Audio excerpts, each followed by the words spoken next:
It is astonishing the extent to which spiritual writings and spirituality are used to manipulate and deceive people. And we are not just talking about scripture in terms of the Bible. There are numerous scriptural writings, spiritual writings that manipulators and deceivers use in order to manipulate, deceive, and gaslight people. And so we see this going on with a number of dynamics related to Abrahamic faiths. And specifically, we see it related to Isaac and Ishmael, of course. But you also see some of these dynamics with the Brahmin situation. And so all of these are falling under this very large umbrella. And you can see the various manipulations that many people put forth to achieve whatever it is that they want to achieve. So, whatever their objective happens to be or their mission happens to be, they will use these writings in order to achieve these manipulative aims.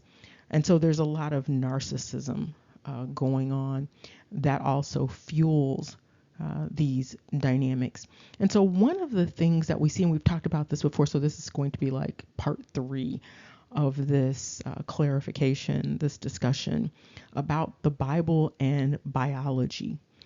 And a question that people need to ask themselves is, have you been deceived by individuals who are using scripture in order to rewrite reality or to manipulate? One area of deception that has been noted is related to this whole dynamic of the seed and what is meant by seed. We've talked about this before, but many people are using this construct of seed to push another narrative. And again, a lot of the manipulation that goes on related to scripture is rooted in the manipulator's narcissism. And so, what do we mean by that? The manipulator's narcissism. Let's talk about that. And so, as we examine the relationship between spiritual manipulation and narcissism, there are a few things to keep in mind. With respect to narcissism, we are talking about an individual that has a very ego centered view of the world. Everything is about them. Everything about the world is about them. They are the center of everyone's world, and the world sort of revolves around them. And so, what happens when individuals are reading the Bible with an ego centered vantage point? There is a significant amount of confirmation bias that goes on. And so there is the adoption of all of these fallacies about reality and one's own importance in the world of others. And so you will see individuals adopting all of these grandiose, ego-centered, very arrogant, inflated sense of self interpretations of scripture. And so they tend to gravitate towards scripture that can be interpreted in a way that makes them special, that elevates them. And so there is an identification with that which is held in high esteem by others. And so you see a lot of this chosen ideology, people wanting to be chosen over others, people wanting to be special in relation to others.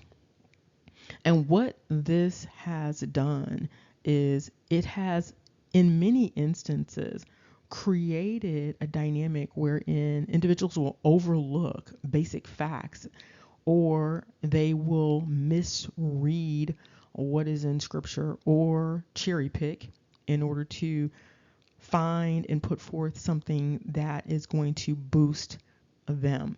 This has happened with basic biology. Now, people are taught basic biology in school, grade school, junior high, high school, but for some strange reason, When individuals are dealing with things spiritually, sometimes they will overlook or ignore what they should already understand as sort of basic biology.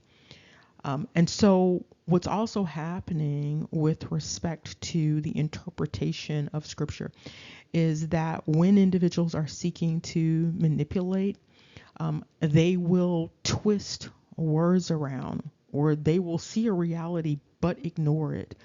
They will often try to convince people of realities that they know are not real in order to, again, advance whatever narrative they have, whatever position they want to put forth.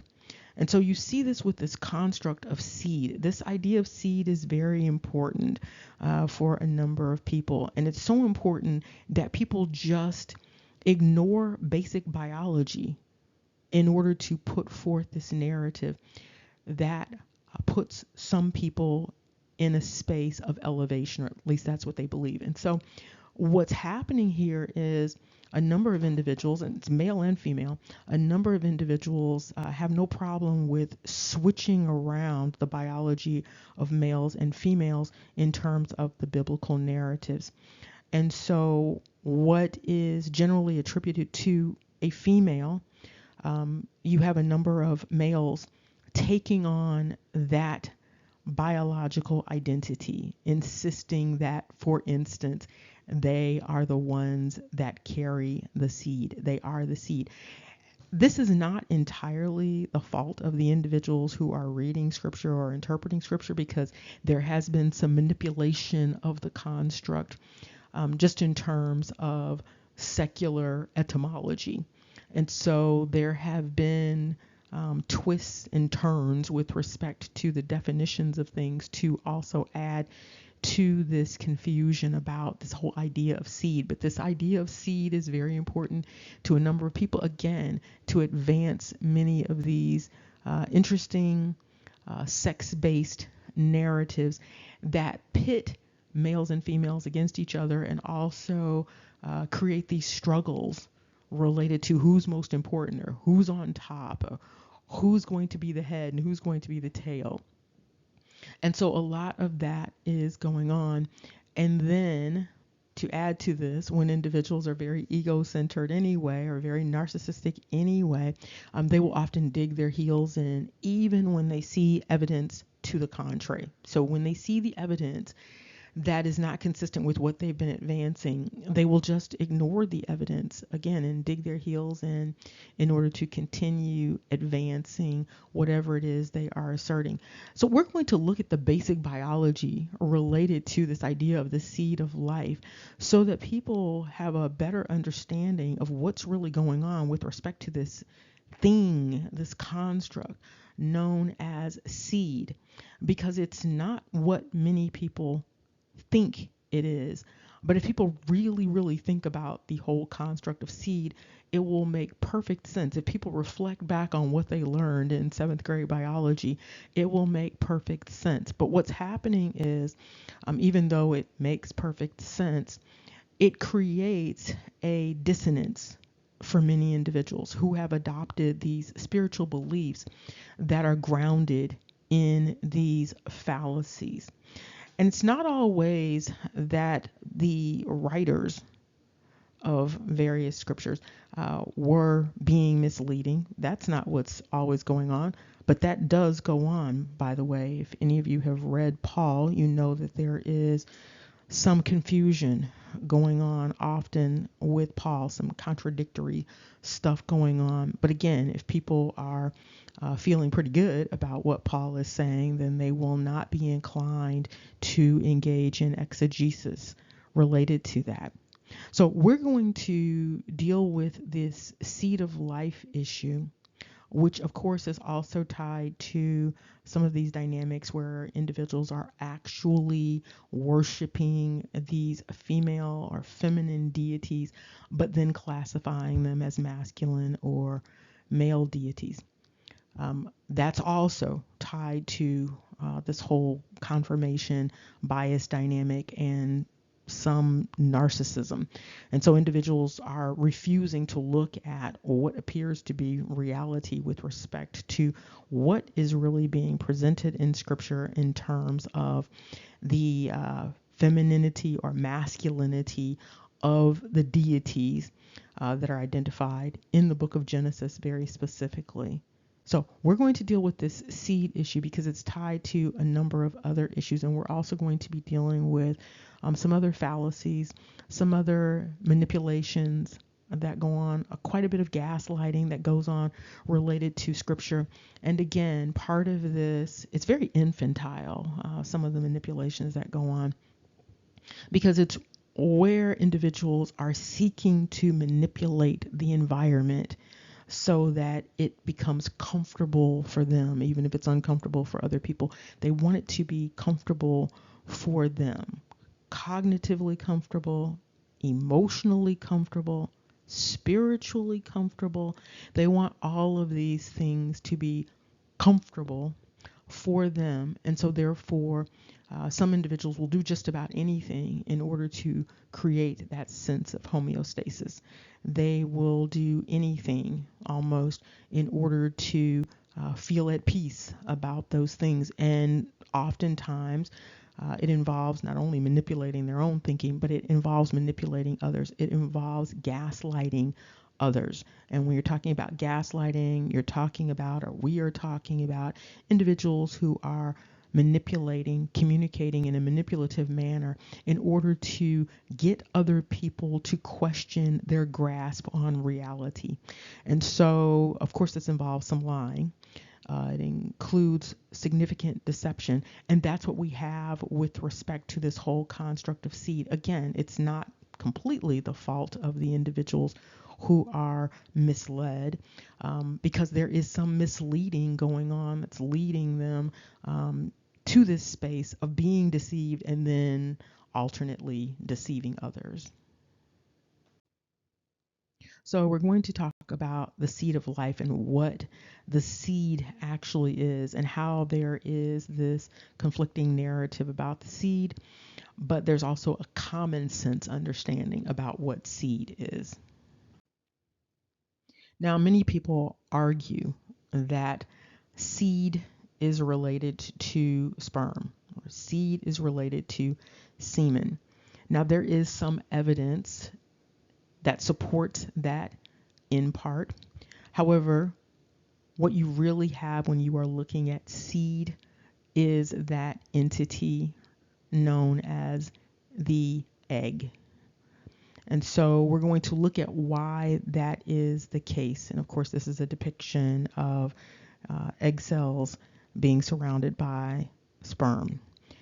And so again, many people have been misled to believe, or they are misleading themselves, or they are trying to mislead others about which of these entities is the actual seed. And here you see another construction of what's been termed the egg.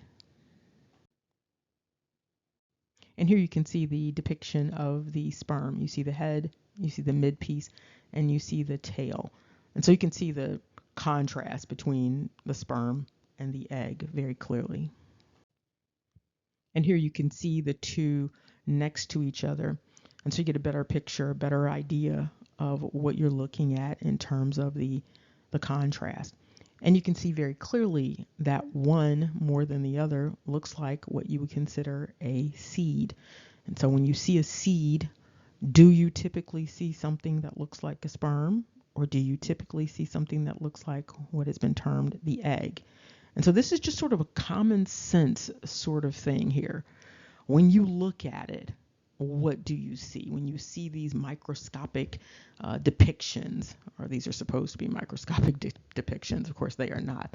But when you look at this, what is being represented here? Which one looks like a seed to you?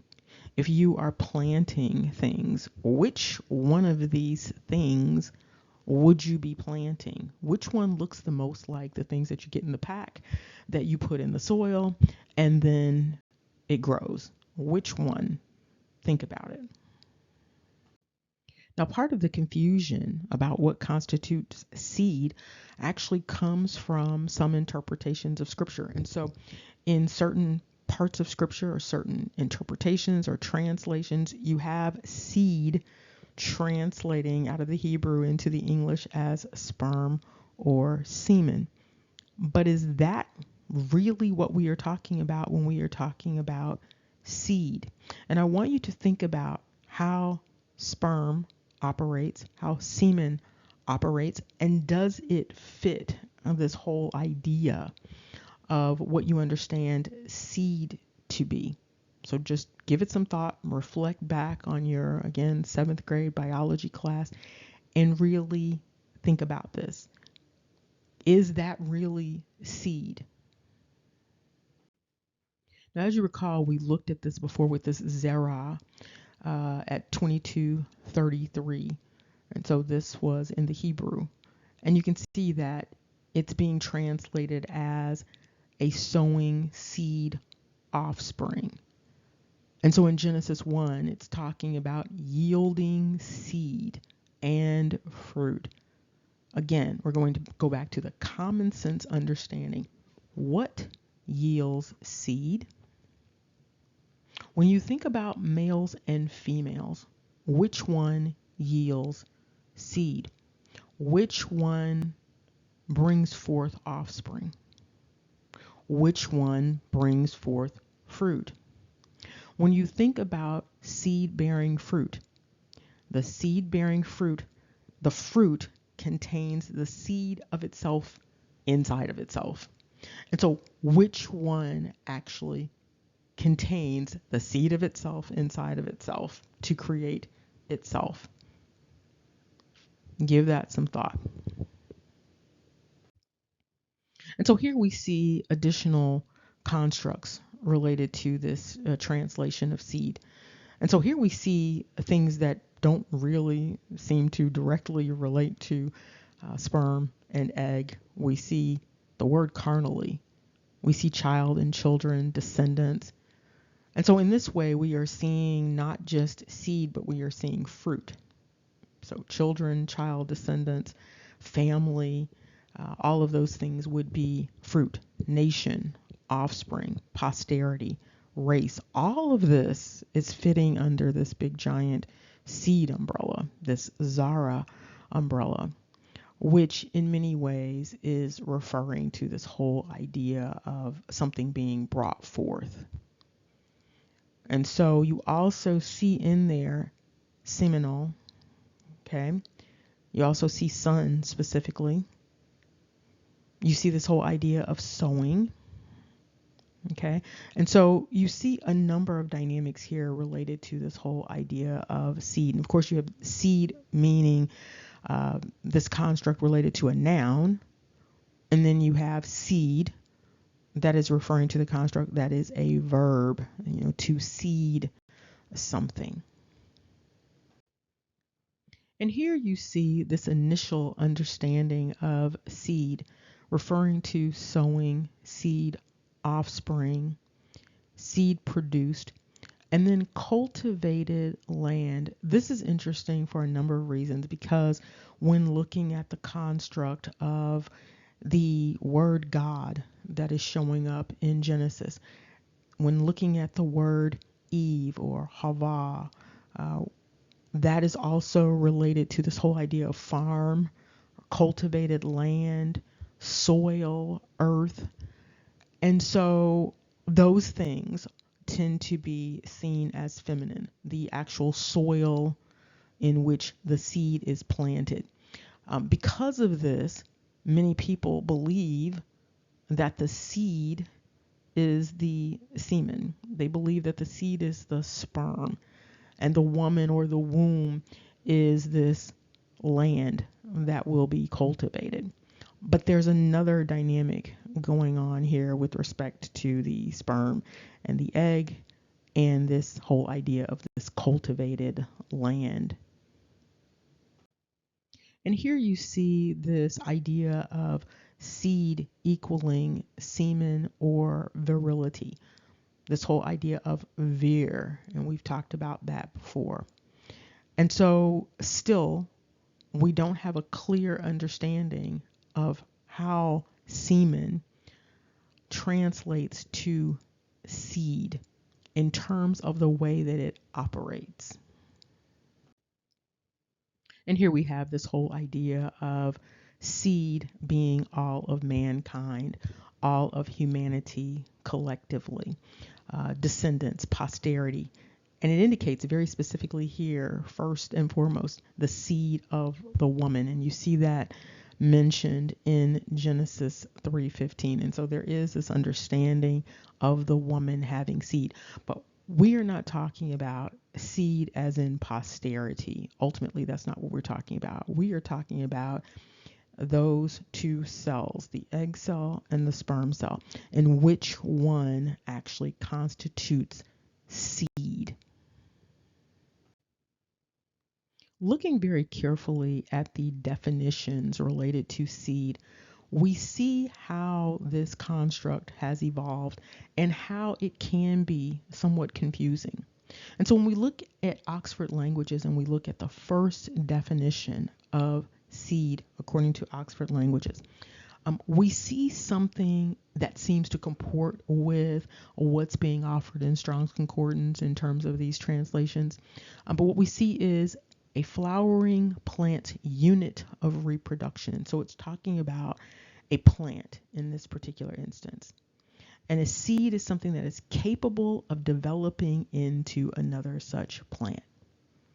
Okay.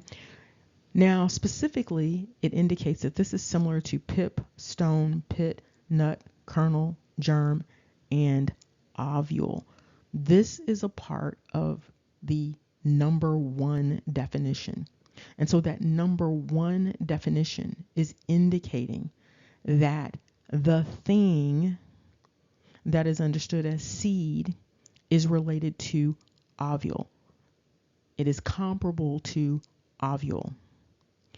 You get to this idea of seed being related to semen in number 2, where it indicates a man's semen. And so it's similar to sperm, seminal fluid, ejaculate. Okay, but this is not the primary definition. And when you think about, again, the way that these cells operate, you will see why the quote unquote egg cell is more synonymous with this whole idea of seed, and why it is the female that is really, in terms of biology, we're not talking about spiritually, that is biologically tied to, holding on to, presenting this whole dynamic of seed. And so here with Merriam-Webster, we see an additional definition. And so for seed, 1A1, the grains or ripened ovules of plants used for sowing. And so here we have that word ovule again. And of course, if you are remembering the reproductive cells, you know that ovule is most closely related to ovum. Okay. And so you have number 2, the fertilized ripened ovule of a flowering plant containing an embryo and capable normally of germination to produce a new plant. And so the seed is included in the flower. And then again, you see at 1A, and you look down 1B, and you see that this is a structure that is used for reproduction. And this is when you see this idea of semen. And so it comes after this whole idea of the ripened ovules. And so the primary understanding in terms of plants is that the ripened ovule is the entity that is understood as the seed. But we also, of course, have this idea that has been presented that the sperm is the seed. And so you see this here in a part of this definition, that the seed is synonymous with semen. But in terms of the way that semen operates and the way that seed operates, we have a disconnect here. And so there are additional words or constructs that are associated with this idea of sperm, semen, ejaculate, emission. These things are all related to this idea of semen, this idea of sperm, this idea of seed. But this is not the foundational understanding of what seed is. And so now we're going to deal with this construct of ovule. And so when you look at the construct of ovule, you see very clearly the relationship between this whole idea of seed and ovule. And of course, you already know who or what in terms of the sex of the entity, which one has the ovule. And so it indicates here that an ovule is a small or immature ovum. When you're looking at botany, the part of the ovary of seed plants that contains the female germ cell and after fertilization becomes the seed. Okay, so there's a part that fertilization plays in the seed life, and it's related to the role of sperm. It's related to the role of semen. But what has happened is individuals, collectives of individuals, have flipped the script in terms of how the female body is operating and how the male body is operating, and what they are putting forth in terms of how these bodies are operating. And so basically, you have individuals who've taken over the construct of seed and how a seed operates, and they have given that whole dynamic to males. How they've done that is a very confusing thing, but that is what has been done. And so that whole idea of seed has been transferred over to males when individuals are giving these spiritual, religious interpretations of what seed happens to be. Because there is a belief that has been asserted that the seed is oh so important. Okay. So because there's a belief that the seed is oh so important, those who need to be tied to that which is oh so important, they don't mind flipping the script in order to attach themselves to this whole idea, even if it means flipping reality upside down. Even if it means adopting something that's inconsistent with whatever it is that they have. If they can attach themselves to it, they will do it, and they have done that. And do it without, apology. And in many instances, individuals appear to know that it's incorrect, but they, put forth this whole dynamic in order to, again, manipulate. And it's also really problematic when entities that are females buy into this, because females should know how their bodies operate in terms of their reproductive processes. And so buying into these rewritten narratives about the way the body operates in order to appease someone else's view of reality, it's not a very good thing. But anyway, that does also happen. So it's not just that you have males who are adopting these altered theories of biological reality. There are also females that also buy into it, advance it, also as in many instances a form of manipulation for other reasons. And so here we have, looking at Britannica, the ovum. In human physiology, the single cell released from either of the female reproductive organs, the ovaries. Where is the ovum released from? You've got ovum, you've got ovules, you've got ovary, which is capable of developing into a new organism when fertilized, when united with a sperm cell. Okay, so you have this entity that already exists, this ovum already exists. And when it is united with, fertilized by the sperm cell, then it starts to do some other things. But the ovum itself is this seed, if you will. The ovaries are producing these seeds. And here you can see this depiction of the sperm cells and the egg cell. And you can see them racing to get to the female cell. And you can clearly see here, just looking at the structure, one of these entities looks more like a seed again, and one looks more like a little tadpole or something very similar. And here you see the information about the uterus sort of serving as that fertile field. And so the uterus, which of course is inside of the female, it's part of the female reproductive system. And it functions to nourish the growing human organism. It houses the fertilized egg. Again, it's housing the egg. It's not housing the fertilized sperm. It's housing that same egg that was there before that has now been fertilized until the fertilized egg evolves to be a fetus and then is ready to be delivered. And so that's what's going on with respect to the uterus. And so the uterus is holding that seed, nourishing that seed, and then conceiving. This is the whole process of conceiving, that whole process of conception, that whole process of bearing. And so it is the female that bears the fruit.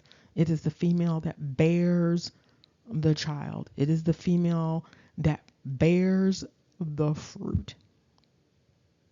Again, many people have many reasons for rewriting this whole dynamic. But again, everyone has a role to play, so there's no need to be trying to grab the role of another person. Now, it helps for clarity to keep in mind what role the sperm plays in the whole seeding dynamic. And so we've looked before at what it looks like when the ovaries release the reproductive cell and the sperm merges with the female reproductive cell, and then you have this multiplying that goes on. But what's happening with the sperm is not the seed. The sperm is the entity that is used to fertilize the seed. And so with fertilize, we have this whole dynamic of causing an egg, a female animal or a plant, to develop a new individual by introducing male reproductive material. And so this is this whole idea of impregnating, pollinating, if you want to think about flowers, making soil more fertile by adding suitable substances to it.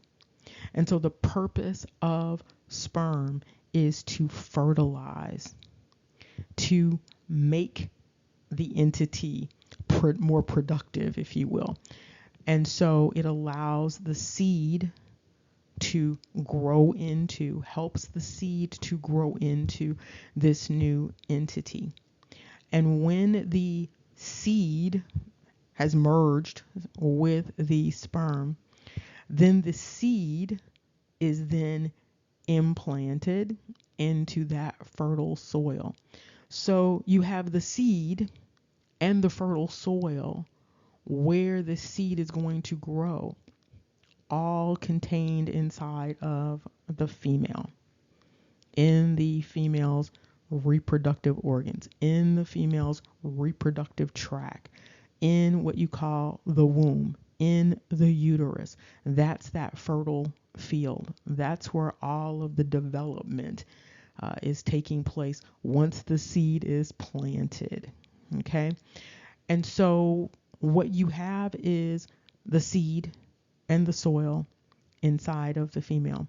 You have that which basically makes all of this possible, brings all of this about, kicks it all off. You have that being the sperm. Okay, but you have the seed even if you don't have the sperm. You have that fertile soil even if you don't have the sperm. You have that uterus whether the sperm exists or it does not. But these dynamics are distinct. These reproductive cells are distinct. And there's no need to be envious or jealous or anything like that about what one person's body is producing versus what another person's body is producing. These dynamics are complementary. They work together. Now, if someone is more invested in elevating themselves and they don't really care about what the reality of this is, they simply want to be on top. They want to be the MAG. They want to be the head. They want to be the top of the whole thing. And they don't really care about what reality is. And so it's really important for people to really think about what has been presented to them. Because you have these presentations over and over and over again in various religious collectives where individuals will rewrite things. They not only rewrite biological reality, but they will rewrite the scripture and tell you that the scripture says something that it doesn't even say. And because many people are not inclined to do exegesis, they are not inclined to question what has been presented to them related to scripture. Many people are not inclined to do that. And so therefore they sort of take these things hook, line, and sinker. And those who are into the manipulative arts, they know that this is the way that many people operate. And so they know that they can put forth all of this foolishness and many people will accept it without question. The acceptance, however, is detrimental because it's inconsistent with reality. And so it's up to you, however, to always question. It's up to you to study for yourself. It's up to you to research for yourself so that you can figure out if what you are being told is accurate. And it's also important to think about the implications of the deceptions, of the manipulations, and the implications of what you actually know to be a reality. And so hopefully this has been clarifying. If you have some additional questions, please feel free to share the questions or some comments or some insights. Please do so. And again, if someone, particularly if you are clergy, and you want to address this, we can do so. And here you can see these interesting depictions of the ovum. Okay, so you see this mature ovum, you see this fertilized ovum, and you can see the evolution of the ovum. You can see the evolution of the seed once the seed has been fertilized. Remember that knowledge, understanding, and wisdom are power. Take care. See you soon.